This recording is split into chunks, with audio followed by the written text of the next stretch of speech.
Hello, the international break is over and the League of Ireland Premier Division returns this weekend with 5 massive games in store. I'm joined by Aidan Fitzmaurice to look ahead to this weekend's games. And Aidan, looking at leaders, Drogheda, still leaders Drogheda after a couple of games, previous 4 in a row champions Shamrock Rovers and defending champions Shelbourne, of course. A lot of big games this weekend.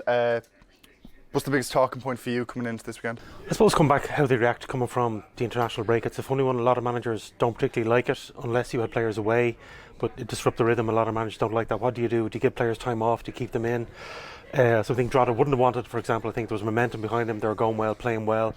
Shelbourne, I think, did want it because they really need to reset.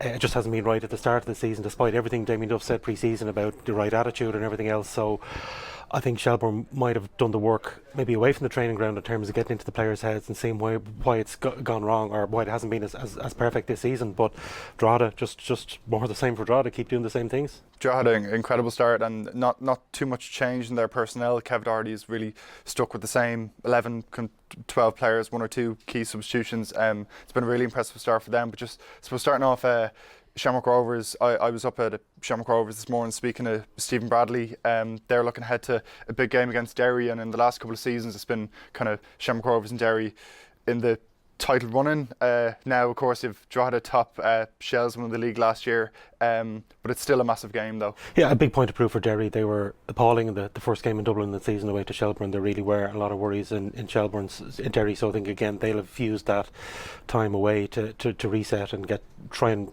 get the players have been missing, work on their fitness. The likes of Liam Boyce hasn't really kicked on yet since he came with a big reputation. Shane Ferguson, they don't look like the players now who match the reputation that they had coming in. Maybe they're still baiting into the league, I don't know.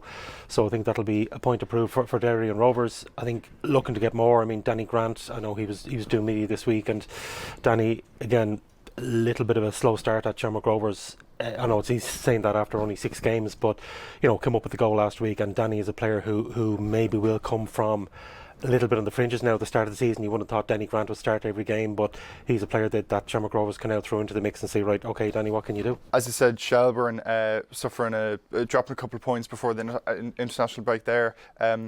Sligo Rovers coming into the game bottom, just 1 win so far this season. Is this, if you were to hand Shelbourne a game to get the ball rolling, get another win, would this be it? I think the managers often talk about result and performance, and you look for performance. Shelbourne just need a result. They need to go to Sligo and win.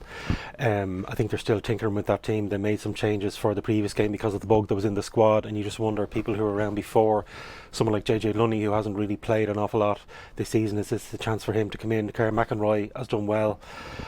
He's done okay, but again, I don't think he's really hit the levels that he can. So I think that's why you might see a slightly tweaked Shelbourne team. Mipo Odebeko, I think, could be a sensational player in the league this year. He just hasn't shown it yet. He's probably frustrated at not having scored as many as he wants. So Shelbourne will look for this little bit of a press the pause button or reset, as I said earlier. Go to Sligo, win. If it's a 1-0 win with a goal in the last minute from a set piece, take that and then take momentum from that. But anything less than a win for Shelbourne, they really just can't tolerate this stage.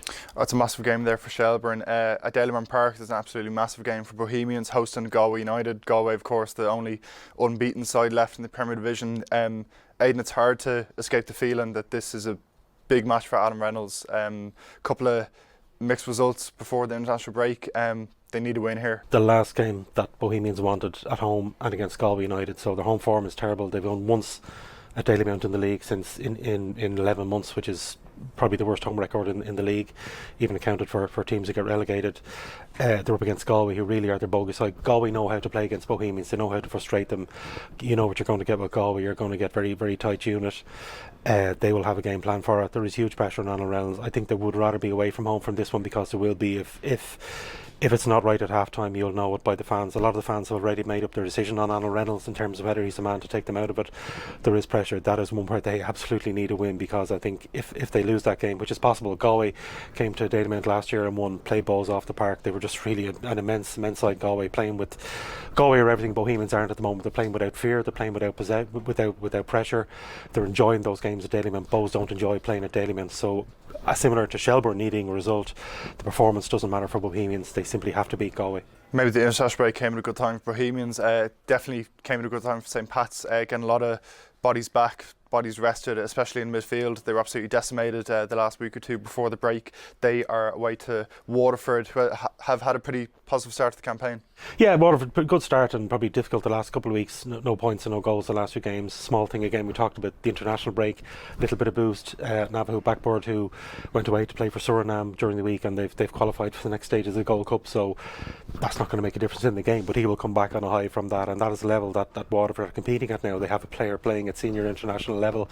St Pat's, I think the big difference was, you're right about the midfield, that was a concern, missing Ramal Palmer, missing Jamie Lennon, missing Keane Levy, a real hole there in the midfield.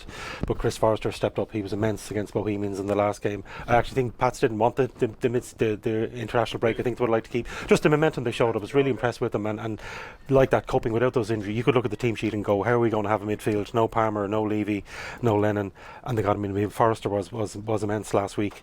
So I think St Pat's will Macy Mealy as well, coming back from an international break. You saw him in Spain scoring for the international team. That's a boost as well. Seeing Macy Mealy come back in. So yeah, Pats will be a pretty happy camp at the moment. 3-0 in a Derby win in the last game. They look to carry that on as well. As I said, Mason Mealy be coming in full of confidence. The 17-year-old becoming the youngest Ireland under 21 goal scorer in history, beating Troy Power and Evan Ferguson. So not bad company to be in. We also had an exclusive interview with him in the Irish Independent. You can find this week. But just lastly, Cork City hosting Drogheda, top of the table. Drogheda, of course. How do you see this one going? I think it depends on the team. I mean, Cork really have struggled over the last couple of weeks with injuries. Cathal O'Sullivan, the teenager who will probably be the next big export from the league when he does eventually league. We've seen Mason Mealy go, we've seen Kyle Fitzgerald go from Galway to Newcastle. Cathal O'Sullivan will eventually go, maybe not to a club in England, but he hasn't played yet, but he's getting back to, he had injury early on the season, but he will Sean Maguire is still missing, so having Cathal O'Sullivan back, it will be a big difference. He probably won't start, but I think that's the thing for Tim Clancy is easing that injury list, getting through these games, and once they get Sean Maguire back fit, then kick on from there.